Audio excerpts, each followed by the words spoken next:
ఏపీలో రాజకీయంగా చాలా రకాల సంచలనాలు నమోదవుతున్నాయి. పదవుల ఎంపికలో అనూహ్య వ్యక్తులు తెరపైకి వస్తున్నారు. తాజాగా విజయసాయిరెడ్డి రాజీనామాతో ఖాళీ అయిన రాజ్యసభ పదవి ఓ మాజీ కౌన్సిలర్కి కట్టబెట్టడం విశేషం. కొద్ది రోజుల కిందట వైఎస్ఆర్ కాంగ్రెస్ పార్టీతో పాటు రాజ్యసభ పదవికి విజయసాయిరెడ్డి రాజీనామా చేసిన సంగతి తెలిసిందే. ఆ రాజ్యసభ స్థానాన్ని భర్తీ చేసేందుకు ఎన్నికల సంఘం నోటిఫికేషన్ విడుదల చేసింది. మంగళవారం మధ్యాహ్నంతో నామినేషన్ దాఖలు గడువు ముగియనుంది. ఈ నేపథ్యంలో రాజ్యసభ అభ్యర్థిని ఖరారు చేశారు. ఆ పదవిని బీజేపీ దక్కించుకుంది. అయితే ముందుగా స్మృతి ఇరానీ పేరు ప్రముఖంగా వినిపించింది. అటు తర్వాత తమిళనాడు బీజేపీ మాజీ అధ్యక్షుడు అన్నామలై పేరు ప్రాచుర్యంలోకి వచ్చింది. కానీ అవేవీ కాకుండా అనూహ్య వ్యక్తి పేరును ప్రకటించింది భారతీయ జనతా పార్టీ. గత కొద్ది రోజులుగా నెలకొన్న చిక్కుముడి వీడింది. విజయసాయిరెడ్డి రాజీనామాతో ఖాళీ అయిన రాజ్యసభ పదవిని బీజేపీ దక్కించుకుంది. బీజేపీ నేత పాక వెంకట సత్యనారాయణ ఎన్డీఏ కూటమి తరపున రాజ్యసభ స్థానానికి అభ్యర్థిగా ఖరారు చేశారు. భీమవరానికి చెందిన వెంకట సత్యనారాయణ గతంలో కౌన్సిలర్గా పనిచేశారు. ప్రస్తుతం ఏపీ బీజేపీ క్రమశిక్షణ సంఘానికి అధ్యక్షుడిగా ఉన్నారు. రాజ్యసభ స్థానానికి నామినేషన్ దాఖలు చేసేందుకు మంగళవారం మధ్యాహ్నం వరకు గడువు ఉంది. దీంతో కూటమి తరపున పాక వెంకట సత్యనారాయణ పేరును ఖరారు చేశారు. 3 నెలల కిందట విజయసాయిరెడ్డి వైఎస్ఆర్ కాంగ్రెస్ పార్టీకి రాజీనామా చేశారు. ఈ క్రమంలో రాజ్యసభ పదవికి సైతం రిజైన్ చేశారు. దీంతో కూటమిలో ఏ పార్టీకి ఆ సీటు దక్కుతుందో అని ఉత్కంఠ కొనసాగింది.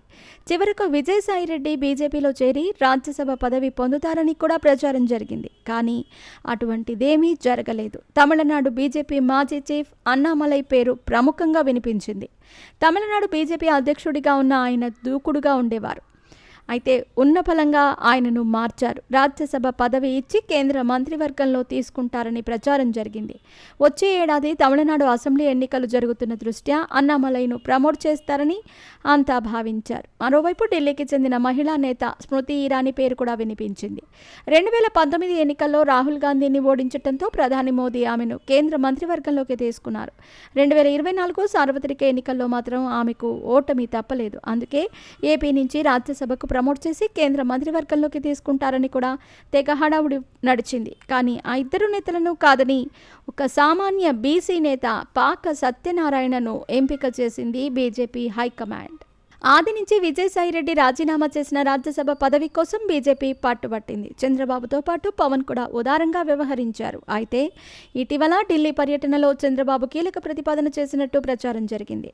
ఎంఆర్పీఎస్ అధ్యక్షుడు మందకృష్ణ మాదిగ పేరును చంద్రబాబు సిఫారసు చేసినట్టు టాక్ నడిచింది. కానీ చివరికి ఏపీకి చెందిన సీనియర్ నేత పేరును బీజేపీ హైకమాండ్ ఖరారు చేసింది. అయితే అనూహ్యంగా ఒక సామాన్య నేతకు పదవి ఇవ్వటం మాత్రం చిన్న విషయం కాదు. ఈ విషయంలో బీజేపీ స్పష్టమైన సంకేతాలు పంపగలిగింది. పార్టీలో కష్టపడి సిన్సియారిటీ ఉన్న నేతలకు గుర్తింపు ఉంటుందని ఈ ఎంపిక ద్వారా తెలియజేసింది.